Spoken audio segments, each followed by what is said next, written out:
Good morning, class. Once again, I welcome you to the next lecture of our discussion on biology.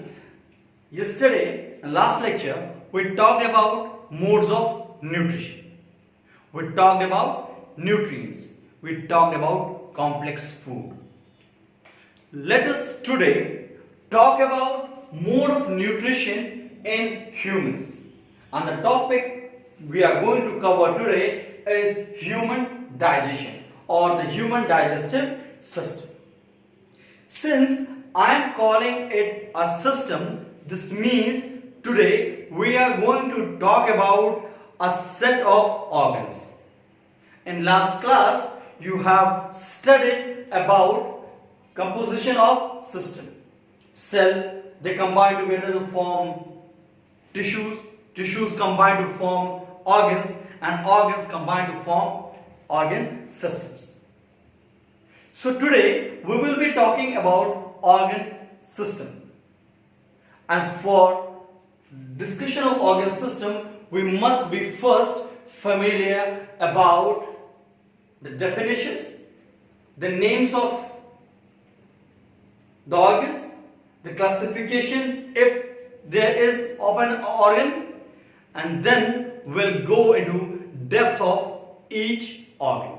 Okay, so on the board you can see a simplified view of human digestive system. I'm again calling it a simplified view of human digestive system. In your book it looks a bit more complex, but I have drawn only the important components of the human digestive system. But before we start with digestive system, first let us discuss what is digestion and why do we need to discuss all these things. So first let us talk about the topic digestion and let us define digestion. I say the process of breakdown of food material into simpler and absorbable form is known as digestion. I hope you must be remembering yesterday in the Holozoic mode of nutrition we had talked about complex food. And yes, humans are the one who depend upon Holozoic mode of nutrition. We are the one who take complex food in our diet, and since the food we take up is a complex food, that means this is the one which cannot be directly used by our body, and since it cannot be directly used by our body, that means it has to be broken down into simpler components so that it gets into a form in which the body can absorb it and utilize it for production of energy, so that it can be transported to different parts of our body and energy can be drawn from it for various functions of the body at cellular level. So we are defining digestion as the process of first breakdown of food into simpler form and absorbable form. You must have be remembering, yesterday we talked about nutrients, the carbohydrates, proteins, fats, vitamins and minerals. I told you that all these are taken in complex form and then broken down into simpler forms. So as a part of definition, you need to remember these three words in the definition. The first is, according to digestion definition, the process of first word breakdown of food, second in simpler form, and third is absorbable form is known as digestion. Later in this topic only we'll talk about these complex and simpler forms. But before we get to that, let us today talk about the introduction to this topic, we will today talk about the organs which are present in digestive system, their location and their functions. So let us start with the diagram. On the diagram you can see there is a opening at this point. There is an opening at this point. Then a muscular pipe-like structure is extending towards it. Then a sac-like structure, and then this is a highly coiled muscular pipe-like structure. Against each I have labeled them with a few numbers, and we are talking by numbers. And to these numbers I have given some names. I have labeled them at this point. So let us start with the first, the buccal cavity. Buccal cavity, that is our mouth. Why do we call it cavity? Because it is a blank space bounded by our cheeks and two jaws, the right and the left cheek, the lower and the upper jaw. The area bounded between these two spaces is called the buccal cavity, which forms the entrance point of our digestive system. This is the first part of our digestive system, from where the food enters our body. Okay? Then the second is esophagus. We also sometimes pronounce this as esophagus, which is a muscular tube-like structure which connects the buccal cavity with number 3, that is the stomach. Okay, then this stomach is a muscular sac-like structure which is again divided into 3 parts: cardiac, fundus and pylorus. Okay, so once again, this is a buccal cavity which is connected to stomach via a muscular tube-like structure called esophagus. This stomach again comprises of 3 parts: cardiac, fundus and pylorus. These 3 parts are according to the location. This part is called the cardiac part, the main large region is called the fundus, and the lower region is called the pylorus. Okay, then comes small intestine. This area you can see which narrows after the, if you wish I can put a mark, after this the area is highly coiled. I have extended it for in the diagram for understanding. This is called the small intestine, and this small intestine is again divided into 3 parts: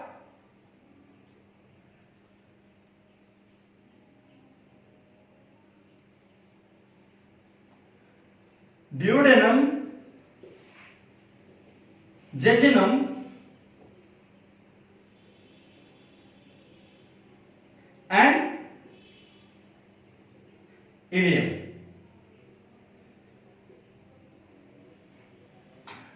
Okay, so the small intestine is yet again divided into 3 parts: duodenum, jejunum and ileum. Then after this point I have drawn, you can see the small intestine is ending at this point, and after this point I have represented the muscular tube-like structure with curvy lines. These curvy lines represent the large intestine. This large intestine is yet again divided into 3 parts: cecum, colon and rectum. The large intestine is yet again divided into cecum, colon and rectum. This part is called the cecum. This part is called the cecum. This all is called the colon, and up to this point is called the colon. Then it becomes rectum, and this ending point is called the anus. I hope you must be remembering in last class in organization of animals you have studied, or classification of living organisms.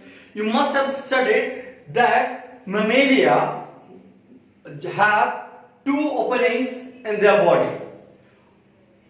One for the intake of food and one for the outlet of the waste. So this is a inlet for opening for inlet of food, and anus for the excretion of the waste. I hope this is clear to you. So once again I am going to repeat this organs. You see, the first, number one is the buccal cavity, number two is the esophagus, number three is the stomach, which is further divided into cardiac, fundus and pylorus. Number four is small intestine, which is further divided into duodenum, jejunum and ileum. The large intestine, which is further divided into cecum, colon and rectum. This small part is called cecum, this large part is called the colon, and this area is called the rectum. Okay, then this colon is further divided into three parts.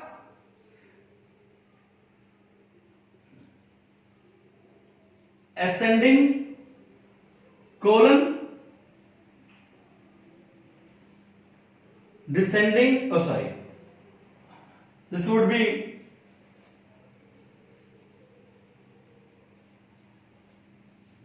transverse colon and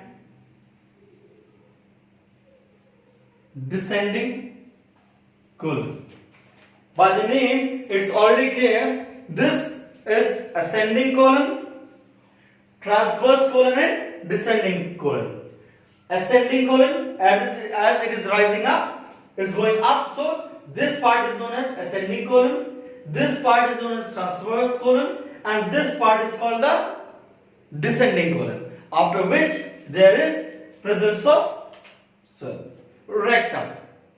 Okay, and also we'll discuss three glands which are associated with our digestive system. First is salivary gland, which is located below at the lower jaws. This position is for salivary gland. Then liver and pancreas, followed by a duct-like structure called gallbladder. Number 10. So number 7 is salivary gland in the buccal cavity, liver and pancreas. Number 8 and 9, liver and pancreas in the abdominal cavity, and number 10 is the gallbladder, which is a duct-like structure in the abdominal region connected to the liver. So this is all for today. We had the discussion for introduction of human digestive system. Tomorrow we'll meet again and talk about the human buccal cavity. Thank you.